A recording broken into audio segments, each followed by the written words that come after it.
Well, here we go. We are on the doorstop of NBL 26 and we're going to break everything down, tell you why teams will win, why they won't, and the good, the bad, the ugly, everything in between. The best in the business are here to break it down. Damon Lowry, Derek Rucker. We'll start off with you, Damon. We usually know what you've been doing in the off-season. It's around 1,000 kilometres worth of running. Yeah. How many Ks did you do? More than that. But I had a good off-season, though, Felix. Now, I took the family, went on a family cruise, did some coaching with the 3x3 Gangaroos, and obviously ran a bunch of Ks. Now, the good thing about you is you post all this stuff to social media because you want to have an impact on the public. You want to inspire people. And who did you inspire? Derek Rucker, who's online doing Strava, posting fantastic meals, which we'll hear a little bit about later. But, Derek, you are looking good, my man. Thank you, Felix. It's been a great off-season. Yes, thank you to Damon. He inspired me to be better in the off-season. The mini Goggins here, he's into it. And, guys, I had a great time in America. I was over there for a couple of months, and but there's nothing better than being back. The Blitz gave us a good taste of what's to come, and I'm ready to get into it. And just to show how good of a shape you were in, last season, when you forgot your jacket, you'd borrow mine. Right. This year, whose jacket are you wearing? Damon Lowry's, that's how you've gotten. But let's crack into it. The biggest story of the off-season was the Adelaide 36ers. Now, we're going to jump straight into the drama here. They sign Bryce Cotton, who now is Aussie Bryce Cotton, a local, no longer an import. Ridiculous that the Perth Wildcats couldn't get that done in their time. He's been with the Adelaide 36ers for how long? And he's already a citizen. But in saying that, though, it wasn't the Adelaide 36ers that got Bryce over the line as a citizen. It was some personal stuff that Bryce did, had some help from Mason Cox, I believe. So congratulations to Bryce and his family. Welcome to Australia. Reggie Didge, Fed income, all that good stuff. So now that he's a local, woof, if they decide, Derek, if they decide one day what do you mean to if? get What do you another mean import, if it costs some money, though. The NBL is a beast, okay? You don't kill a beast by finessing. Adelaide must go out right away and get them an import. I'm going for it. You can't mess around in this league. Go out, get an import. Let's get into it right from the jump. Well, can you give me a list of imports you can afford for, I believe, $49.60, which is what the Adelaide 36ers have got left in the bank after this offseason? A 2025 Damon Lowry could probably cost you about that much. But you got to cut somebody. They can't do it right now. Now they got to ride this season out. They put the roster together. Matt Weston's done a great job with the roster. You got to just wait, but just know in 27 there will be 4 imports running around Adelaide. You can't be sensitive to people's emotions when you're trying to win a championship. You got to go out there and pursue it right now. If somebody has to get cut, so be it. But we're moving on. We're trying to get a championship. If I'm Matt Weston, I'm on the phone nonstop trying to find this guy. You know who's not sensitive to emotions? The West Australian. Let's have a look at the back page that they rolled out when Bryce Cotton signed with the Adelaide 36ers. Now, for me, embarrassing. That's ridiculous. He gave so much to WA. And you're going to treat him like that? I'll tell you what, he wasn't happy with it. I find it so funny, bro. I broke the scoring record, the league scoring record in December. The West Australian gifts me, you know, this big-ass poster, King of the Jungle. We 6 months later, now they talking about I'm the Lion King. Like, it's crazy. So, like, I can't wait till when I go back to Perth. Clip that Can't wait. When I go back to Perth, I'm burning that. That little gift they gave me, that going straight to the fireplace. Like, excuse my language, kids and all that, but keep clipping, Ben. Keep clipping. I'm burning that because, like, it's just crazy and disrespectful. I'm burning that mother down. Now, I believe he's within his own right to say that after a disgusting back page like that. It's not a lie what he said. He was dealing with the conditions at that moment and the information he had. In his mind, he was probably going to play in Japan as we all thought he was going to at the time. Well, who knows what happened in Bryce's world where all of a sudden Japan wasn't on the table, or maybe the family decided they wanted to be back here in Australia. Adelaide presents as a potential scenario. It gets done. Bad form by the West Australian. I understand their parochial perspective, but it was incorrect. We now have somebody we can target when Bryce goes back to Perth and the music is playing, the roof is on fire. We don't need no water. Let that. We get the point. We get the point. Move on. That's going to be all the fault of the editor who ran that article, who ran that headline. I'm with you. Wasn't a lie. He said what he said at the time. It's timing, people. Now what they've done is they've unleashed venomous, as you said in the offseason, venomous Bryce Can't wait to see it. He's going to go nuts. Now, I thought all was well in WA. I thought Bryce Cotton loved his time in WA and he just wanted to seek out a fresh change. But when you listen to Matt Weston, the CEO of the Adelaide 36ers, what he had to say during the NBL Blitz, it all doesn't seem like that. Yeah, he's fitting in really well. He enjoys the city of Adelaide, and I think, like you said, he's really opened up. He told us the other day that he's very quiet and he keeps to himself. And then he's at dinner and he's chatting away and he's laughing. So, he said he's talked to our team guys in the last 2 weeks probably more than he did in 9 years in Perth. Nothing against Perth. No. It's just obviously something in the air in Adelaide. Nothing against Perth, but if you're not talking for 9 years and then you've only been there for a matter of weeks and you started to talk and they go and say that, it seems like there was something in the water at Perth. Well, subliminals. Yeah, and changing of teams carries a lot. Sometimes it's relieving. You can be liberated as a player, but there's also the flip side where the circumstances, the daily habits, the playing offense, all those types of things will change for Bryce Cotton. Now, while he may feel good and stimulated and all that type of stuff, and he may have a bigger chip on his shoulder, there are a lot of other things he has to deal with as well. One thing Bryce don't need is any motivation. His own standard is the gold standard that we've seen in the league since he's been here. So all these extra little subliminal shots that people are taking on his behalf, he don't need that. He's going to go out there and ball. You ain't got to worry about that. But as far as going to a new club, sometimes a change is as good as a holiday. Well, we're talking a whole lot of things that have happened off the court, but in terms of what's happening on the court for the Adelaide 36, let's have a look at their depth chart because they are stacked. I'll go as far as saying more so than any team we've seen in NBL history right now. That's too far. But that is a good roster. I don't see any holes in it. But here's the thing, this is the beauty of NBL 26. Every roster looks like that to a degree. It's all going to come down to which team can gel. We've seen talented teams. Derek proclaimed the Sydney Kings last year the most talented team he's ever seen. It's NBL 26 We saw what happened. Stay on point. So I'm just saying, let's just everybody calm down right now and wait and see who can actually gel. Well, I'm not going to calm down because they may have the 3 best imports on one team that we've ever seen in NBL history. They've got Cotton, 5-time MVP. We saw what Trez did last year, and Zylan Cheatham, he very well could be the most complete basketball player in the league. So I hear you where you're coming from, but let's give it time. And also, if they add, as I said they should, if they add another import and they play and gel the way I think they can, the way the talent says they potentially could, this could be one of the best teams in NBL history. Hyperbole #1, baby. Let's roll. Does this blow up, though? Because the issue, they've had all the talent before, but the attitudes, do the egos, do they all match? Now, I've been told that Zylan Cheatham is the antidote to all of that. He's a very high-character guy, and he's an alpha that can come in there and he can put certain guys back into line if they step out, something they did not have last year. Is he the saviour of this? Zylan is definitely a high-energy guy. Now, he hasn't been in the league long himself. He's new here, but he has a certain level, a certain energy. Bryce is obviously Bryce. Trez is Trez. Now, it's the other guys. Can they all fit around? Because that locker room just got a whole lot smaller. There's a lot of egos in there, a lot of talent, and right now everybody's saying all the right things. I'm going to give them the benefit of the doubt. I'm going to wait and see. But just know, in the past, there's always been a circus tent not far away from Adelaide Basketball Stadium. So now let's just see if they can get it together. Any player that misbehaves or displays selfish conduct when Bryce Cotton is on your team deserves to go immediately. You must respect the greatness of this man. And also, I get your point with Cheatham coming in. Now you've got 2 guys that are of the standard where they believe in team, and they're going to do whatever it takes to win basketball games, albeit in different ways. And I think also Trez is slightly misunderstood. I think once he's in an environment and in a structure where it's all real and he sees that guys are committed to what's best for the team, then he becomes more of a leader, and I think you'll see the best from him this season. On the topic of leaders, 2 of the best floor generals we've seen right here. Who's that for the 36ers this year at the point guard position? Okay, they're going to have to do this by somewhat of a committee because they don't have a point guard. Actually, I'm take that back. Flynn Cameron is the point guard, but he won't be starting.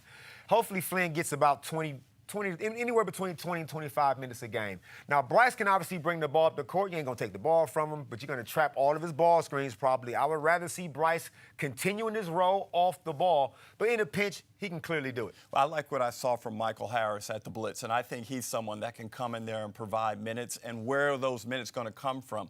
Well, I think DJ is going to be more like a game-to-game proposition. He shot the ball well last year from the three, but he's going to have to be more selective about his shots and knock them down when he gets the opportunity. That's going to be the one to watch. What about the Sydney Kings? Everyone in the offseason, they said they needed height, they needed rebounding, so they went out and they got Delly and Kendrick Davis.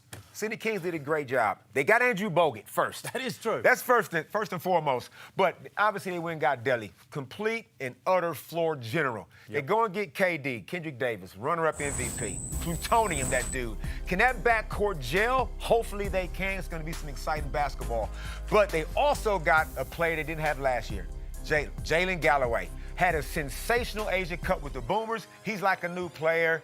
And now that they got Tim Suarez, Xavier Cooks goes back to his natural position, the 4th spot, and we saw what he did last time, Derek, when he was at the 4. Yeah, you're right. He won the MVP. But I like Malawach. I think he's a very underrated player. I would actually try and find him minutes as a backup guard behind Davis or Della Vedova because of the Qual-Galloway logjam.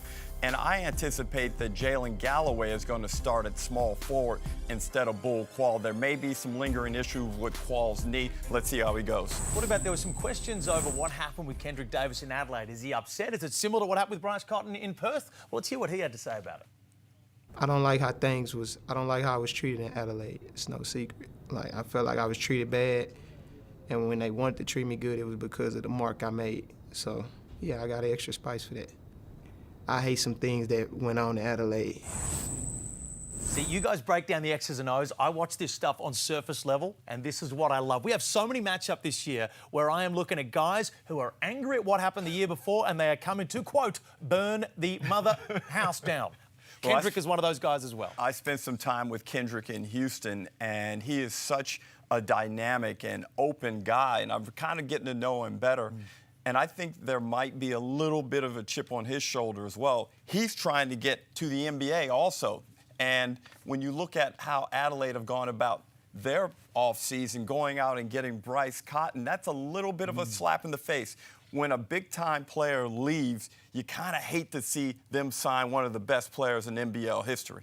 I don't think it was a slap in the face. Really? I just think it was bad management. Because the exit has got to be just as important as the entry. When Kendrick Davis came over here, I'm sure when Matt Weston was recruiting him, they was singing all the nice songs to him. And then towards the end of that season, now all of a sudden contract negotiations, they kind of fell apart a little bit. And that's what upset Kendrick. So now as a result of that, now you have to start doing a little bit of a spin job. And I don't know who said what. All I know is that man is upset, and he's going to, like Bryce is, he's going to come in heated. Look, the bottom line is, in our league, Kendrick Davis is unguardable. Yep. We saw the Kings have problems in the Blitz on the offensive end, but with Kendrick back in there, I think it's kind of a sign to Kendrick, hey, yo, when you get out there, go, because we need your help, we need your creativity, and also I think Delly needs some physical burden removed off of him. And one more thing, the Kings now, we didn't mention it, but they now need a big man.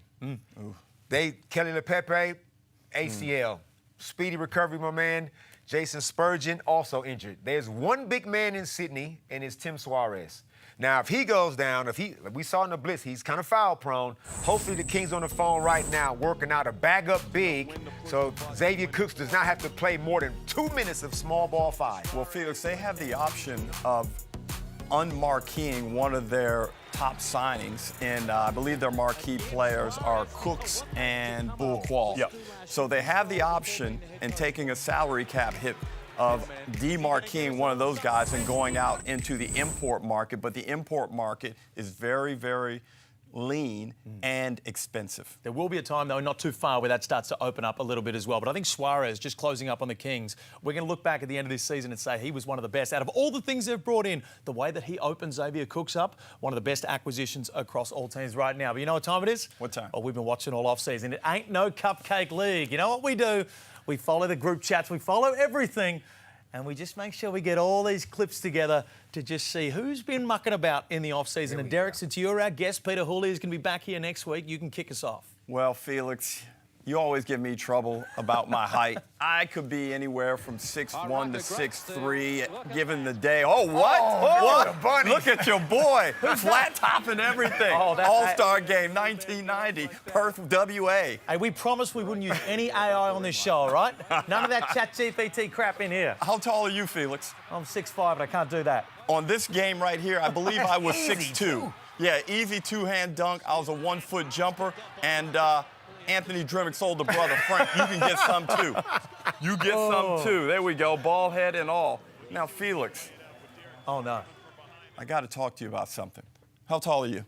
6'5" in the morning. Would you say you're an above-average athlete, or? I would say I'm an average. I'm an average a lot of things. I'm a good athlete. All right. Well, let's roll the footage here. Let's see. Good Melbourne Tigers offense. The lob. Get up, Felix. Oh, boy. Wow. 12 inches on the vert. Oh, that is ridiculous. And you missed it.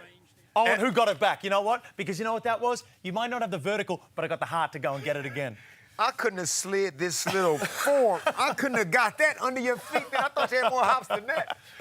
Look, okay, obviously the off-season, social media and everything has just opened up a whole nother can of worms. So my man Derek had a great off-season. Oh, I forgot. Yes, you are clearly in shape. Derek's posting all of his stuff right there. Now, what is that right there? Oh, that's me. Sorry, that's 100. That's 100 Ks a week I do regularly. 20 Ks, 20, you know. That's just kind of standard routine I have for myself. That is impressive. But Derek, my man. What? You done a half marathon, you done a 15K, and you've been very proud of yourself. But then you go and post one of these. Oh, dear God. Oh, yeah, baby. No. Look at him. Oh. What is that?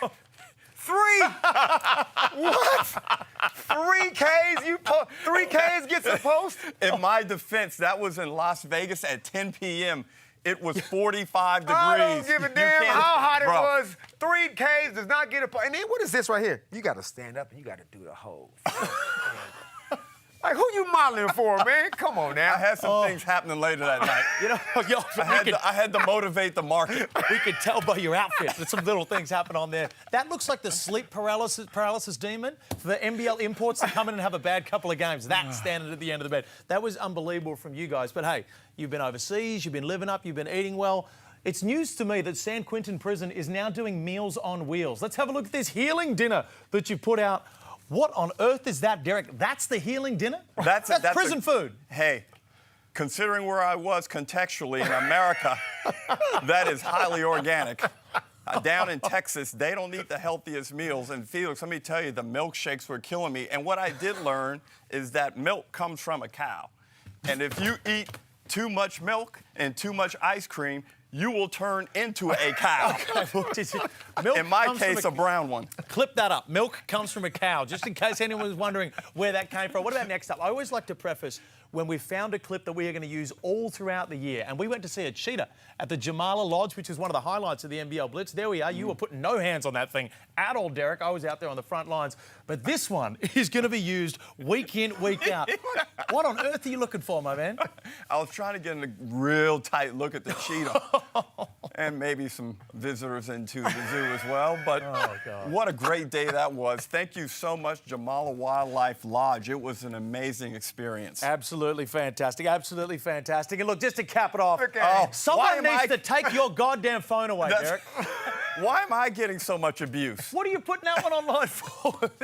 Your phone is getting too much skin and too much food going in. We're cutting to a break. A couple more teams coming up after that. Come on.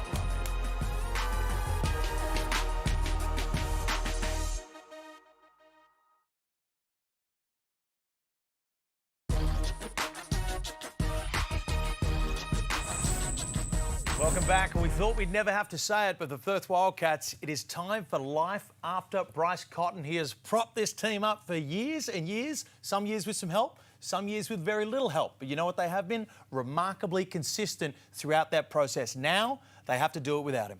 You know what? They got all the pieces. Great job by Mark Arena, John Ridley and the staff. You go out and get JLA. I was screaming JLA's name last season. He was out there somewhere. They went and got him. And you look at their roster right here. The only thing that's kind of glaring, it's a little bit of a question mark at the moment, but we're hearing Mason Jones. We're hearing a point guard, a 6'4", bucket-getting guard who dominated the G League. If he actually signs, like what's Which reported. is being reported It's by been Olgun reported. Uric as a done So deal. I'm gonna take that, as gospel if Olgun said it. Yep. That is a great roster right there, and there's no reason why that team cannot make the finals. I agree with you. And the signing of JLA was massive and one of the top 3 transactions in the offseason because of where the Perth Wildcats found themselves. They were in a serious dilemma where they realistically only had that one spot available for an import, and they needed a big import or they needed a little import. But to get JLA as a marquee signing was huge for them. Now they have a championship-level team if that point guard signing comes through. He's got great size. He's got great scoring ability. And I like what John really does from a coaching perspective. He cops a lot of grief out there, but he continues to rack up wins and do a pretty good job of getting his team deep into the postseason. So a lot of people are saying, can JLO fill the shoes that Bryce Cotton has left? He doesn't necessarily need to do that because Mason Jones, for those who don't know Mason Jones, now again it's being reported that he's signed, but we'll pretty much take that as a done deal. Some very, very good G League numbers, which translate very well over into the NBL. This guy is a game changer, though. If we filmed this show a week ago, we wouldn't be talking about the Perth Wildcats in the same vein we are right now. It's not about filling Bryce's shoes anymore. Like, they're their own identity now, their own entity. JLA, their front court is now dominant. A Christian Doolittle, a healthy Christian Doolittle, he can't be stopped. We saw what he did in the semifinals last year. Now another year with Dylan Windler, the lefty sniper. This guy's a bucket. You got all the backcourt pieces. You bring in Sunday Dutch. You got Lat Mayen. There's depth all over the place. The biggest problem for John Riley, head coach, is how do I manage guys' minutes? And I think we're forgetting also Ben Henschel is someone that gives them a bit of an X factor, live wire body, youth. He should be a better shooter this season, and I like what he might be able to do defensively just because of his length and his size and athleticism. It hasn't quite happened on that end for him yet. But the Perth Wildcats, another thing, Damon, they need to get away from this apologetic tone now. What happened with Bryce is over. It's done. Move on now. Hey, we're a week and a half away from the start of the season. Lead your fans forward instead of looking back with the feel bad about what happened with Bryce. It's over. It's done. What was your take on the Wildcats? Now, the news sort of disseminated out during the week. We don't know how much truth to it, but I'm going to take it as gospel right now that the Perth Wildcats were offered Patrick Beverley. Now, we don't know the entire details, the numbers on the contract, but they were offered Patrick Beverley and did not even entertain the discussion. I wouldn't have entertained it either. It would have been cute, but all you need is one bad game from Pat Bev where you can't play him or something, and he goes on your podcast and he's blasting John Riley. Nobody wants that type of heat. Pat Bev is one of the biggest basketball identities in the world right now, and I hear where you're coming from because you are a marketing genius, but I'm thinking more from the basketball perspective, front office perspective, coaching, buy-in perspective. You preaching to the choir with this one. Pat Bev, 37 years old. What you gonna bring me other than drama? Now, he obviously... I'm not sure. No, I'm saying Wow. The upside is, yes, the guy's had an unbelievable NBA career. He's at the end of his career now. And now you're going to bring this guy in now? And like you said, if something goes wrong, and if he's not allowed to play the way he's used to playing all of a sudden, there will be drama. Like you said, it'll be on a podcast somewhere. If all this talk about he's 37 years old, he's too old, I hope you guys aren't talking up JaVale McGee when he comes into the league because they are sitting in the same pond. But as you said, one of the biggest basketball identities. What Patrick Beverley would have done for the NBL would have been huge and would have been the biggest signing by far, everything of this offseason. And I'll tell you what, I reckon it's worth the drama. Just like people said when LaMelo came in, it wasn't worth the LeVar Ball drama. Sometimes you got to roll the dice. I think they just needed a little bit more offensive punch, young legs, fresh legs, and more size. And I think Jones is probably going to provide all of that. What about the Ben Simmons talk as well? Does it potentially retiring from the NBA? Do you think there's any chance whatsoever that you see him suiting up in the NBA? Man, would I love to see Ben. Man, I would love to see him play basketball anywhere. But if he can come right here and come back home to play, 6 foot, he would dominate. Really? Dominate. Yep. Okay. Yep. 6'10" point guard, can guard absolutely everybody. And it would be too easy for Ben if he was back here playing NBL. The other factor is with 1.5 games on average per week, takes the load off his back. He can manage what's really curtailed what we thought was going to be an all-time career. We're going to talk load management in not too long as well. What about the Illawarra Hawks? Damon, we know you are a faithful #1 fan of the Illawarra Hawks. They are going from being the hunter to the hunted this year. Is the roster they've put together able to deal with that? They've done a wonderful job. As unofficial spokesperson for the Illawarra Hawks, self-appointed, I might add, they have retooled. Now, Dave O'Hickey, he gets the car keys given to him by head coach Justin Tatum. Okay. They bring in Ja'Cory McLaughlin. Now, Ja'Cory's going to come off the bench. That's okay. He don't have an ego. He's going to get major minutes. He fits that mold that Justin Tatum likes, a 6'4" big scoring guard. You bring in Jonah Bolden because you lose Lockie Albrecht, so you got to replace that, right? So you get Bolden and you get Harry Frawley. So that position's been covered twice. Sam Frawley's injured at the moment. Okay, but he's going to be back earlier than anticipated. I was talking to him, he told me. And you bring in 3-time NBA champion JaVale McGee, a pterodactyl that's going to probably be the defensive player of the year. Well, this is interesting. You know, they lose a lot of talent, as you said, but now let's see how Justin Tatum is able to bring this crew together. A lot of new pieces, and he doesn't have the benefit of that continuity that Felix likes to talk about all the time. This is going to be one of the most intriguing teams to watch throughout the course of NBL 26. Wait, is that? Oh, that's you. Yeah. I thought he was wearing lucky number 8. Oh, no, I wouldn't do that. A healthy JaVale McGee, that front court now is deep, and we know how Justin Tatum likes to play. Inside, outside. There would never be a time on the floor when the Illawarra Hawks are small. They're going to punish everybody's interior and make them have to do what? Double team? Now you're going to be kicking out the shooters. Who are the shooters, though? That's my thing. They have lost a lot of shooting. Did you hear that, Wani? Wani is a good Did shooter. You hear that, He's a much improved shooter. No, we know Blanche can shoot, but they lost Young Jung Lee. They lost Trey Kell. So those are 2 big shooters who took a lot of their 3-point shots last season. Hear that, Tyler? They lost some very, very big pieces. That's a couple of teams, United and the Hawks coming up next. Tassie.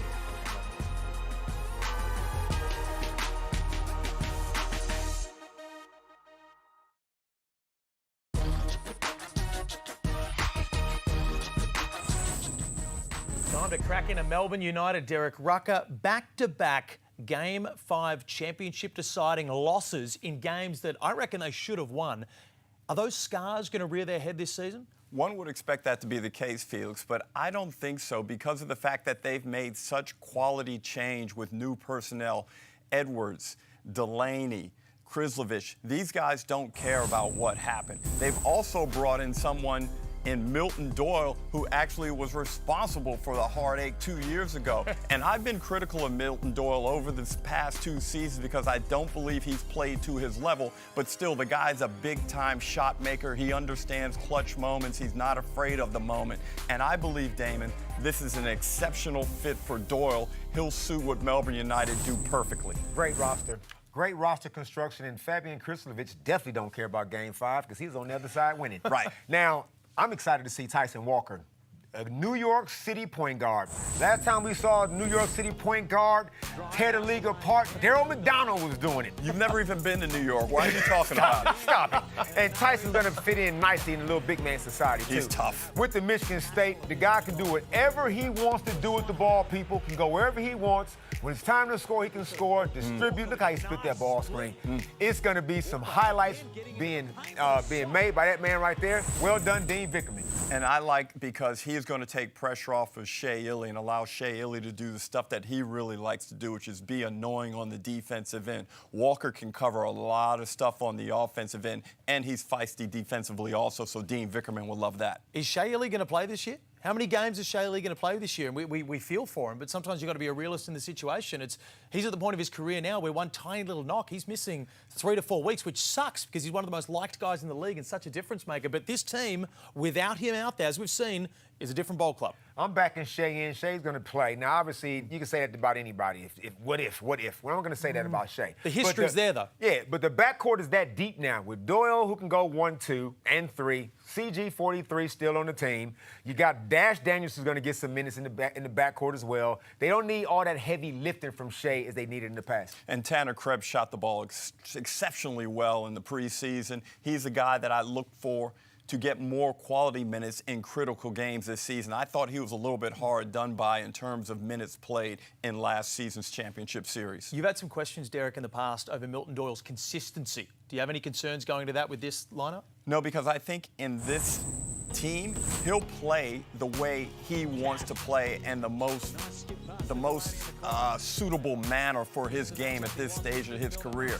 He's not a guy that you really want going out there trying to get 20 a game, but if he could average 12, 5, and 6 and play better on the defensive end, I think that's more appropriate for what Melbourne United are doing in search of getting back to the championship series. The loss of Jack White for this club is huge, but the acquisition of a healthy, fit Finn Delaney, like we've seen him in the league a few seasons earlier, he is going to be a problem. And I think we could go as far as saying he could even, although the pedigree's not there, be an upgrade on Jack White at the halfway point of the season. Let's crack into the Tassie JackJumpers, though, because Scott Roth, he blew the whole thing up.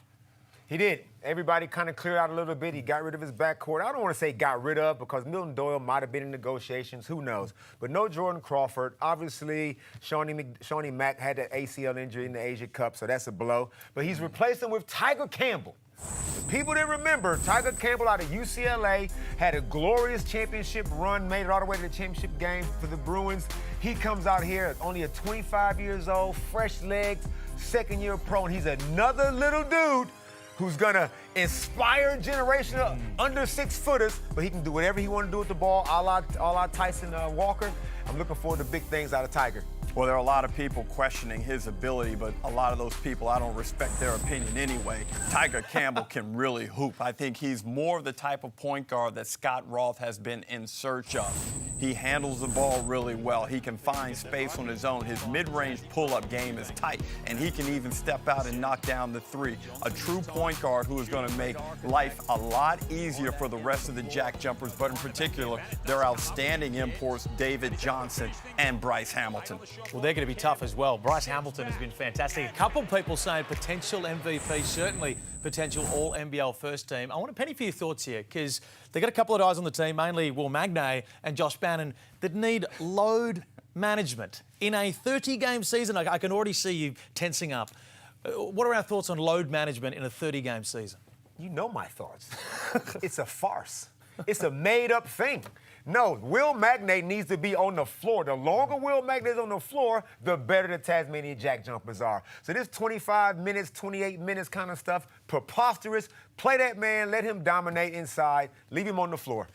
Well, that's entirely incorrect because you're ignoring the means to that end. And if you want Will McVeigh to have the most valuable possible this season, you need to manage his minutes wisely early in the season, keeping in mind that he's playing with Josh Bannon, another outstanding player who struggled also with his health over the past couple of seasons. And after that, they start to get thin up front, Damon. So you want to burn all your gas early in the season and have nothing left in the tank for March. But Derek, somebody look up how many minutes Derek Rucker averaged in the NBL and tell me, like, all of a sudden now you the minutes police. Well, I didn't say I was a load management advocate, but what I'm saying in this case, you have to be aware of what those guys' past history is. I'm trying to get 25 minutes, and then spread the minutes out to Majuk Deng and Archie Woodhill. You better be ready to play some minutes to help your teammate out up front. I think it's a dangerous game. It's a dangerous game with the fact that it can be 1 or 2 losses that make the difference between making finals. I don't want load minutes in my lineup. We're going to deal with Queensland up after the break.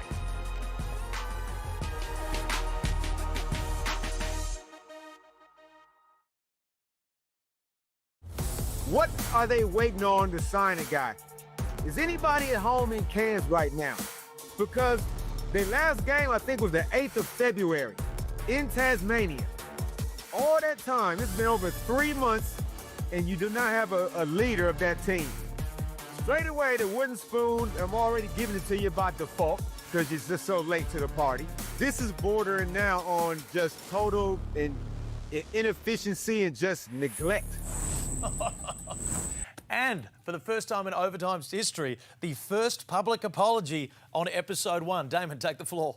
Public apology? I mean, okay, look, I could only go off of what I had at the time. So I could go off of. So, people of Cairns, you were late to the party. But when you showed up, damn, you got down.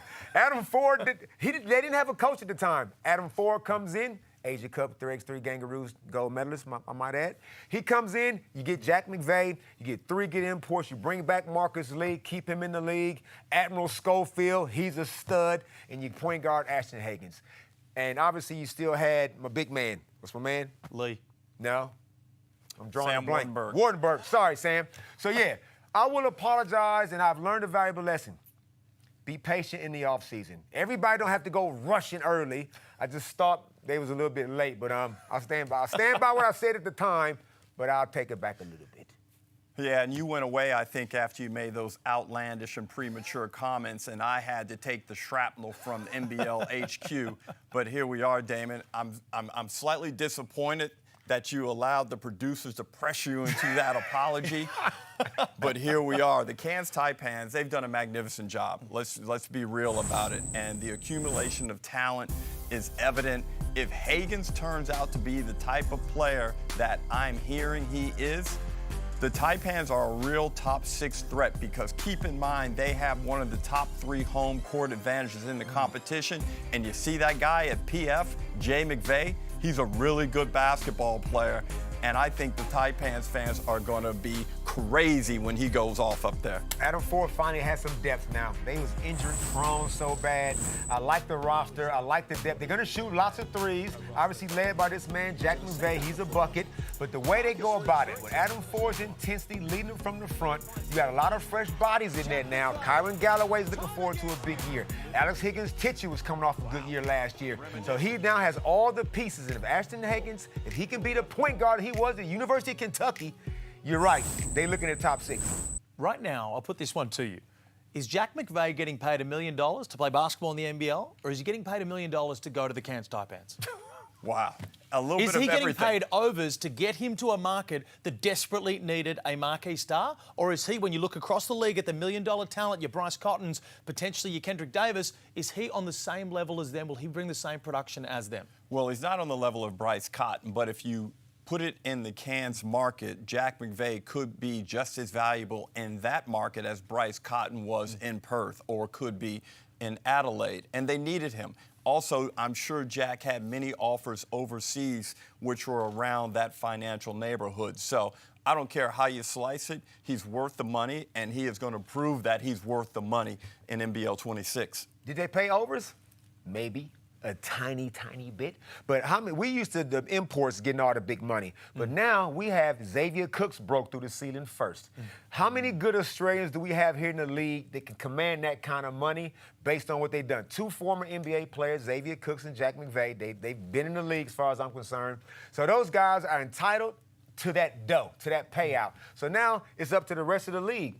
Try to find you a marquee Australian local guy that you can build around. I hope this is going to be a success. I really do. But this is the first time that Jack McVeigh will be tasked with carrying a franchise, not only from outside pressure when your pay packet is known, but on court as well. The Blitz is the Blitz. But there were certain times in the Blitz, in those 2 games, you got to halftime, and he had 4th, 5th most shots on the team. You cannot have that. Well, I think they'll fix that up when the regular season comes, but I watched him firsthand in Las Vegas, and he was getting buckets with ease against very good talent and athleticism, and I think we saw at the Blitz.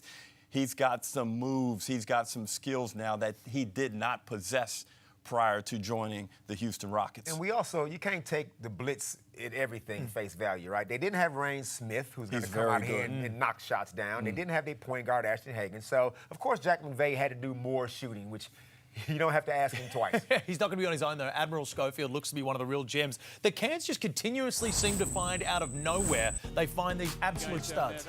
Well, Ford is a premier recruiter of talent, and especially when it comes to imports, he puts the time in, and we look at Schofield's highlights. I was very impressed with his ability to shoot the basketball, Felix. And for a man with his strength in the upper body, look at him right there going right through Hamilton's chest.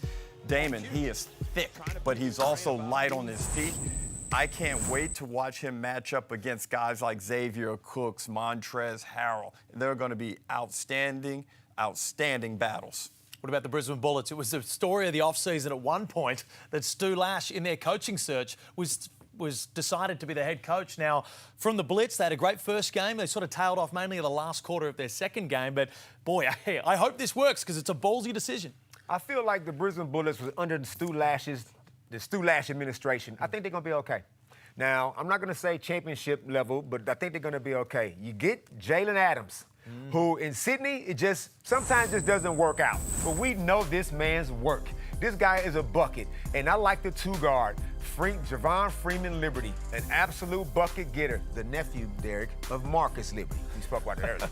So, yeah, the depth is there. It's all going to come down to Tyrell Harrison. Can he stay healthy? And I'm not going to give you minute restrictions to ensure he stays healthy, but that man's a monster. They're going to need a big one out of him. And that depth chart, I've got McDaniel starting ahead of Dukas, and maybe I don't know how that works out, but there have been some injury concerns over Alex, so let's see how he's doing. But if you've got to have Sam McDaniel in that starting lineup, especially Felix, based on what we saw him do defensively at the Blitz. This guy I don't have him as Defensive Player of the Year, but he's going to finish top 3. And there's a real chance that he could win that, though. It is not out of the realm of expectation that Sam McDaniel could win this. He has come back off injury, bigger somehow, and in better shape.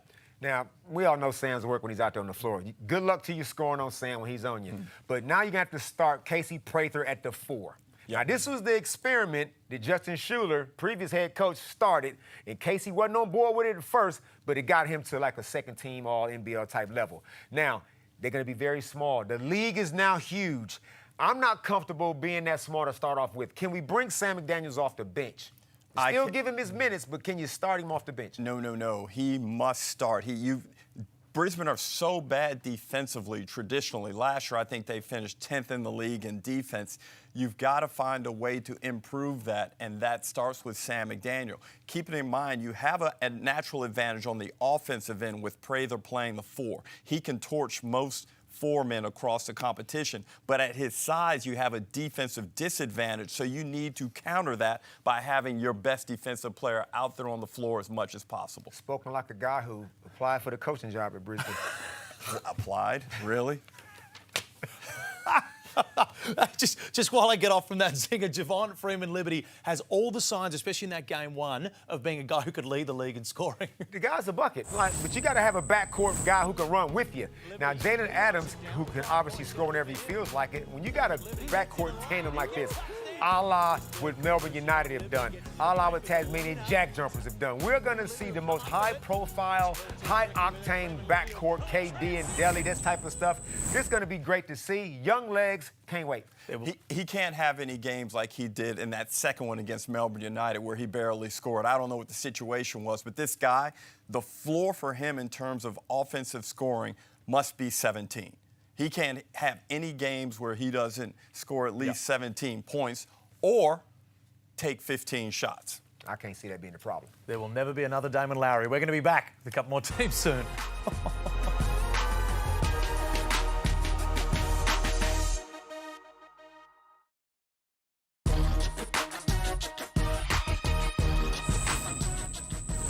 Here we go, Southeast Melbourne Phoenix. Where do we sit? Didn't exactly blow us out of the world with their import signings. If we go by the Blitz, were you guys in the same boat as me with that? Oh, yeah, big time. I am not sold on Blyenberg and Maldonado.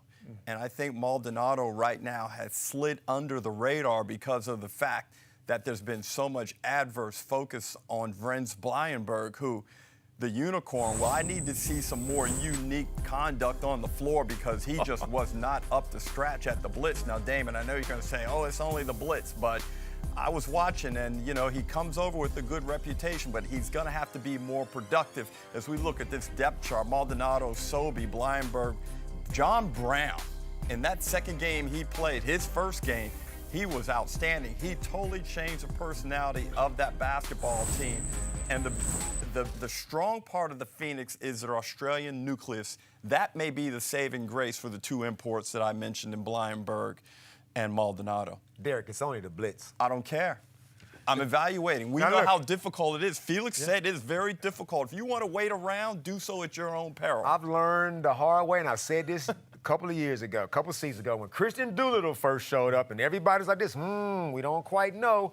It is the Christian Doolittle rule for me. I need to see a bigger sample size. And what do you got against the people of Belgium? I don't know. That's him, Blyenberg, not me. So I'm going to wait and see. I'm going to trust Josh King. Let's chat on Blyenberg right now, Derek. Let's just zone in this a little closer because if he's not the one for Southeast Melbourne, do you think that they're going to need to make a change within the first couple of rounds of the season? Well, certainly I would have the feelers out, and I just didn't love the intensity levels that he showed, but maybe there's something else going on. I thought in that game against Sydney he got better, but I still didn't think that it was up to NBL standard. And Maldonado, he scored well in the second half of that Kings game also, but I'm not sure it's sustainable. Now, like I said, they've got 3 outstanding Australian guards in Foxwell, Glover, and Sobey, so they may be able to cover up with those guys not being as effective or as impactful as I would like them to be. Why are you making faces? Speak up if you got something to say. Say it. I mean, we already sending this dude home. He just got here, played 2 practices. I did not say I'm sending him home. I said I'm watching.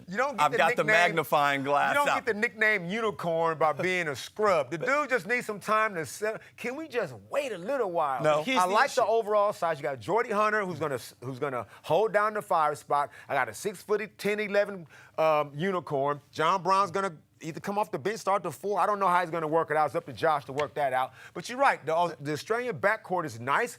I don't see an issue. Well, the issue, while you were running an ultra marathon somewhere in the Saharan desert, me and Derek were at the Blitz, and the issue with Blindberg is he is supremely talented. You send him to any other team, maybe it works. Josh King has built his identity, and what we know from his previous experience, his identity is hard-nosed players. Now, I'm not sure that's what you're going to get out of Blindberg. Offensively, incredibly talented, but for what Josh King works, I don't think he's the best fit. A guy like John Brown, that is a hard-nosed defender, pointing his hands.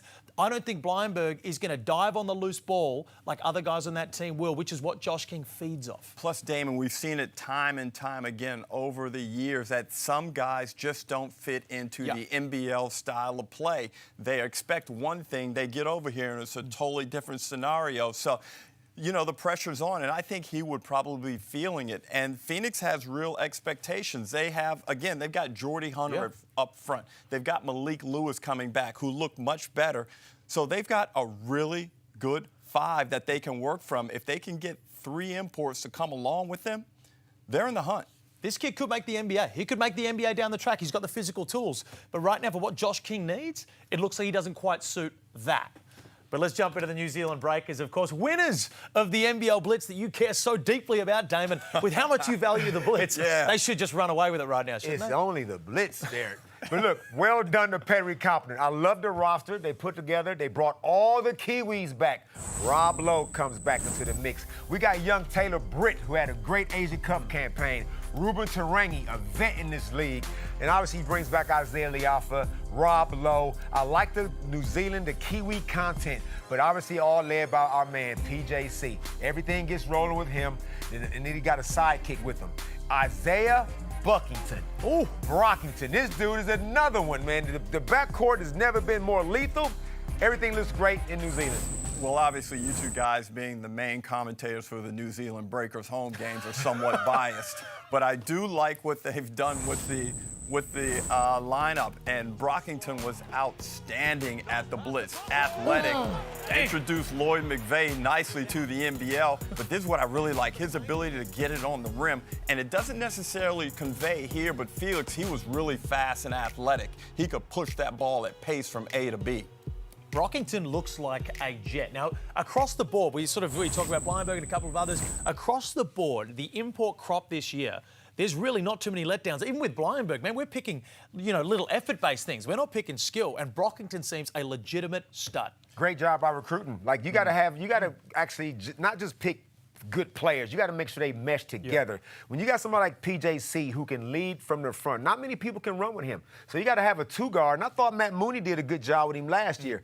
But this year, this guy's more of a creator off the dribble, which would relieve a lot of pressure off of Parker, so he doesn't have to do that. So, again, the import spots, they look great in the backcourt. And let's talk about the top.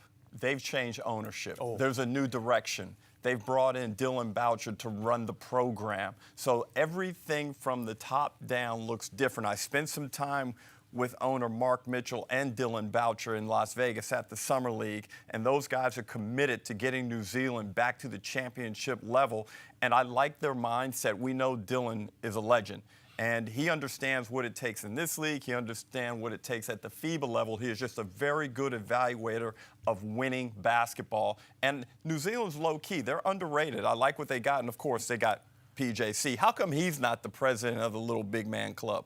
He's vice president, but I'm going to have an election this year. We'll sort that out. I'll tell you what, I am absolutely stoked for New Zealand because they are putting the New Zealand back in this team. And right now, I want them to build that. It's us versus them. It is New Zealand versus Australia, and I think they're doing that. They've got Tom Abercrombie to consultancy ownership role. The new ownership of this club is doing exactly what they have needed for a long, long time because they have been soulless for the last couple of years under the previous administration, and they are back. And I'll tell you what, they're going to be a force to be reckoned with this year. Let's get into our predictions right now. We're going to be going back to these at the end of the year, but Damon, you kick us off. One championship winner and one MVP. I think these predictions are too early, people. But nevertheless, Illawarra Hawks to repeat. Well, unless. Wait a minute. Just calm. See, this is why. Nope. This is why. Doesn't work like that. I got three predictions. Either Illawarra Hawks, because I feel like they've gotten better and they got championship DNA. And Perth Wildcats, if Mason Jones is, in fact, Mason Jones, he shows up. And my third team that could win it, Sydney Kings, if they can nail that big spot. That's a cop-out. Why you only got one MVP? Why don't you just say it's my going to be MVP? a tall individual? Sorry, my MVP, if Sydney Kings gets a proper big import, Xavier Cooks will go back as MVP. Three teams, Derek. You were asked for one prediction, and we got three teams that apparently could win the title. But it also could be Cairns, New Zealand. One of them could also stand a chance. Derek, where are you sitting? I'm going to keep it simple. The championship winner, Melbourne United. They're going back to the big dance for a third consecutive year. Dean Vickerman is retooled. I like the balance. No apparent weaknesses in that lineup. They'll be able to rest Chris Golding a little bit more throughout the course of the season. And for my MVP, number six goes to Bryce Cotton. Tell you what, have you guys ever heard the, I might butcher this, but it's Occam's razor? Yes. You have heard that? You know, what does it mean? I'm not sure what it means, but I've heard of it. You didn't ask me what it meant. Occam's razor is usually the most simplest explanation is the answer, but we try to overcomplicate things. The Adelaide 36ers have put together, and maybe not the best of all time, but one of the most balanced, fantastic rosters that I have seen in a long, long time. And all of my issues appear to be no issues anymore because Zylan Cheatham, from people that have been at practice and been watching them, now Trez hasn't been there, that may want to add that little caveat, but he's the guy that's going to bring this whole thing together from an attitude perspective. So I've got Adelaide winning the NBL championship, and I got Kendrick Davis winning what he potentially should have won last year in the MVP. Basically, it's wide open is what you're saying. Yeah, I'm kind of saying that. It's wide open. I'm kind of saying that. Anything can happen. The MVP is the most wide open thing. Hey, what's the one thing you're most looking forward to this year? Just watching games. Well, that's speaking of vague and wide Simple, open, man. that could be the biggest one yet. Derek? Head-to-head with this guy. Cannot wait for it. There's going to be a whole lot of NBL content. Overtime is going to be every single Monday night. Get ready for the biggest NBL season ever.